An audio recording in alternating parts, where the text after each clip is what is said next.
तुमने आज फिर से पिज़्ज़ा बर्गर ऑर्डर कर दिया। तुम्हें कितनी बार समझाया है बाहर के खाने में इतने पैसे बर्बाद मत किया करो, पर तुम दोनों को तो कुछ भी समझ नहीं आता है।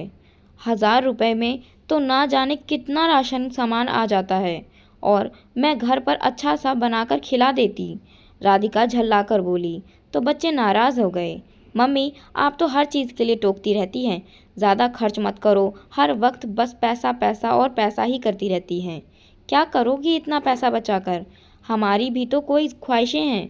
कभी तो बाहर के खाने की भी इच्छा होती है, पर आपको तो बाहर खाना ही फालतू लगता है। रिया ने 2 टूक जवाब दे दिया। रोहन भी रूठ कर चला गया। दोनों बच्चों की नाराज़गी झेल रही राधिका की आंखें भर आई। क्या करती, कमाने वाली वो अकेली ही तो थी। एक तो इतनी महंगाई, उस पर खर्च रुकते ही नहीं हैं। नयन तो बीच मंझधार में अचानक छोड़कर चले गए। पिछले 2 सालों से वो दोनों बच्चों की जिम्मेदारी संभाल रही है।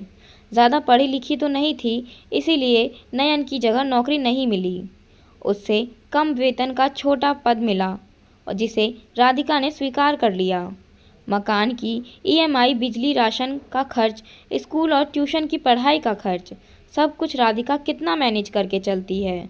अपनी हर इच्छा को मारकर बच्चों की इच्छाएं पूरी करती है।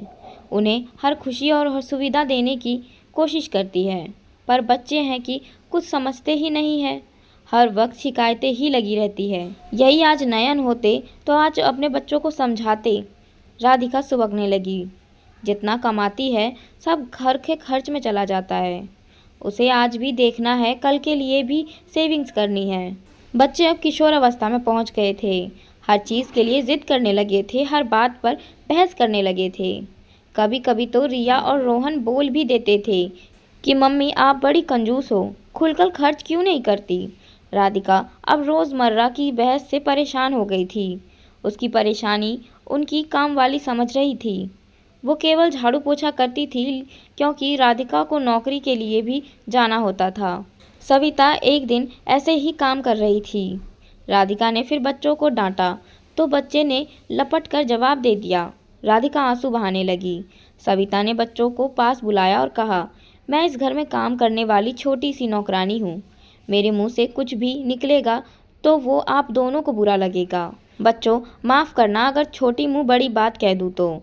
रिया बेबी और रोहन बाबू, आप दोनों बड़े हो रहे हो, पर समझदारी नहीं आ रही है। मैं आप दोनों को ये समझाना चाहती हूँ कि आपके दोस्त या सहेली जिस तरह से खर्च करते हैं, उतना राधिका दीदी नहीं कर पाएगी। तभी राधिका बोलती है, हाँ, क्योंकि उनकी और मेरी सैलरी में बहुत फ़र्क है। मैं रुपया बचाती हूँ ताकि भविष्य में हमें किसी के सामने हाथ नहीं फैलाना पड़े। तुम्हारे पापा नहीं हैं और तुम्हारी मम्मी बहुत ज़्यादा कमाती नहीं है। हमारे खर्च की कुछ सीमा निर्धारित है। हमें जितनी चादर हो उतना ही पैर पसारना चाहिए, क्योंकि मैं कमाने वाली अकेली हूँ और बहुत ज़्यादा भी नहीं कमाती हूँ। घर की परिस्थितियों को बच्चों को समझना चाहिए। अब तुम्हें समझदार बनना होगा। जब तुम दोनों ही सहयोग नहीं करोगे तो मैं अच्छे से घर और बाहर नहीं संभाल पाऊँगी। तुम्हें ये बात समझनी होगी, और ये सच्चाई भी है। जब तुम दोनों अच्छा कमाओगे तो फिर अपनी इच्छाओं की पूर्ति करना। तुम दोनों की माँ तुम दोनों की ज़रूरतें पूरी कर सकती है, हर इच्छा को पूरी नहीं कर पाएगी। मम्मी, हम दोनों को माफ़ कर दो। हमने घर की परिस्थितियों को समझा नहीं, पर हम वादा करते हैं हम दोनों मन लगाकर पढ़ाई करेंगे, कुछ बड़ा करेंगे और आपकी हर इच्छा को पूरी करेंगे। राधिका ने दोनों बच्चों को गले लगा लिया। पाठकों, जितनी चादर हो उतने पैर फैलाने चाहिए। घर की परिस्थितियों और बजट का बच्चों को भी पूरा पता होना चाहिए, ताकि वो उस हिसाब से खर्च करे और परिवार में मम्मी और पापा को समझे। बच्चों को भी एहसास होना चाहिए कि मम्मी पापा ने उन्हें कितनी मुश्किल से पाला है।